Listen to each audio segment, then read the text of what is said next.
world is commemorating D-Day, 75 years after a battle that changed the course of human history. World leaders honor veterans in France and here at home, and more on Canada's role on Juno Beach. Kawhi Leonard keeps the ball alive, finds Danny Green. And the Raptors heat up after a 2-1 lead over the Warriors by winning Game 3 last night. Rainbow, good. Fans all over Toronto are celebrating the momentous occasion. Humber News starts now. I'm Hirain Mansukani coming to you from a newsroom at Humber's North Campus. Today, June 6th, marks the 75th anniversary of the invasion of northern France in 1944. It is known to be a turning point in World War II.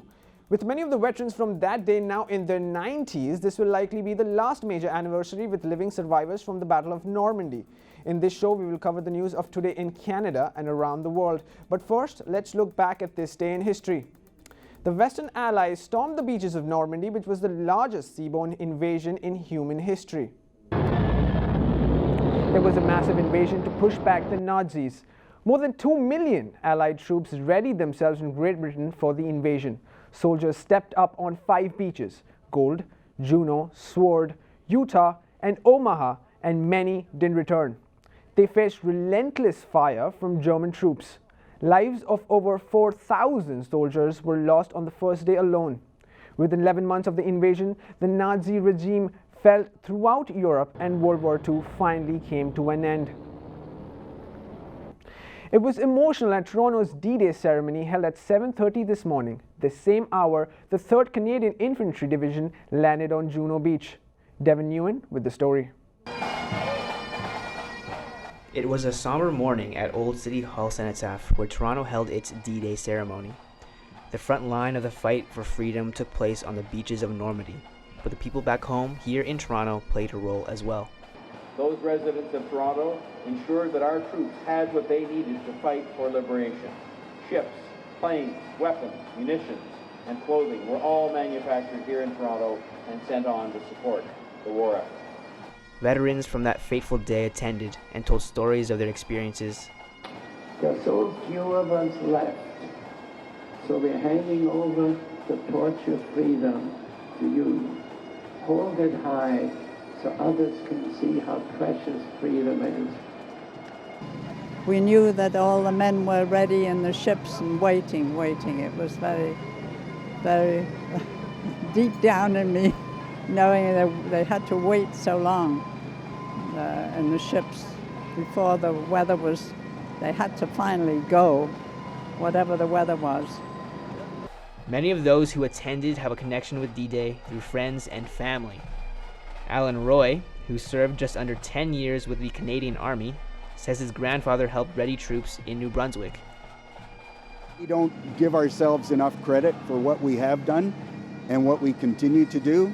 So we're a very self-deprecating society, and I agree with that, but I also want people to realize just how important we have been to the world stage. Ceremonies like this one here at Old City Hall Cenotaph will be taking place all over the country to honor those who served and those who are lost in World War II and on D-Day. Many of the freedoms that we enjoy today are because of the sacrifices made 75 years ago by young men and women. It is important to continue to remember them now and forever. I'm Devin Nguyen, Humber News. Canada played a major role during D-Day when they stormed Juno Beach. Canada's major objective was to liberate the Netherlands. The 10-kilometer stretch of French coastline was taken over by the Canadian Army's 3rd Infantry Division and the 2nd Armoured Brigade. The goal? To battle the Germans. Soldiers came from every province, from east to west, and from Newfoundland as well. 14,000 Canadians fought on Juno Beach. Most of the soldiers had no previous combat experience. There were 1,074 casualties and 359 Canadians killed on D-Day. The troops planned to land on the Normandy countryside, though many missed the landing zone. Others drowned or were shot down as they tried to get ashore. To this day, Canada is fondly appreciated by people in France and by the Dutch for ending the Nazi oppression. And today, Canadian Prime Minister Justin Trudeau showed his appreciation taking part in the tributes on Juno Beach. He was joined by about 5,000 others, including soldiers honoring the fallen. Trudeau spoke of the challenges and the achievements of Canada during the war. We thank them for leaving us a better world than the one they once inherited. Justin Trudeau recalled all that happened during D-Day and all the events that led to one of the most critical moments in history. This is the citation of Lieutenant Colonel Cecil Merritt. On Wednesday, Trudeau spoke at Portsmouth, England, sharing the stories of veterans like Cecil Merritt, the first Canadian to be awarded the Victoria Cross during World War II. The medal is given to those who display exceptional bravery in battle. And Trudeau even remembered his own grandfather, who also fought in the war.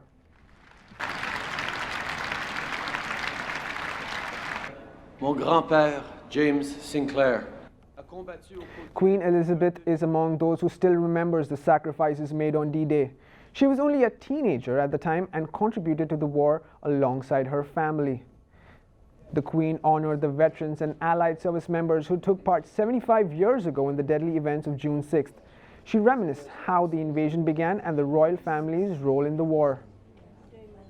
75 years ago, hundreds of thousands of young soldiers, sailors and airmen left these shores in the cause of freedom. In a broadcast to the nation at that time, my father, King George VI, said, "What is demanded from us all is something more than courage and endurance." The Queen served as an army mechanic during the war. She, along with the rest of the royal family, became inspirations for the world. They didn't leave Britain even during the worst days of the war. Other leaders from around the world gathered in Portsmouth, England earlier this week to remember the day the Allies fought to free France from German soldiers. Leaders from 16 nations expressed gratitude and vowed to never let history repeat itself. Among them, French President Emmanuel Macron, US President Donald Trump, UK Prime Minister Theresa May, Germany's Chancellor Angela Merkel was also present and shook hands with the Queen, something that would have seemed impossible 75 years ago. We're going to take a quick break. Still ahead, the latest in sports. But first, Pragati has a preview of your 3-day forecast. It's not the bad weather today with a mix of sun and clouds. I will be back with a 3-day weather forecast. Till then, stay tuned with Humber News.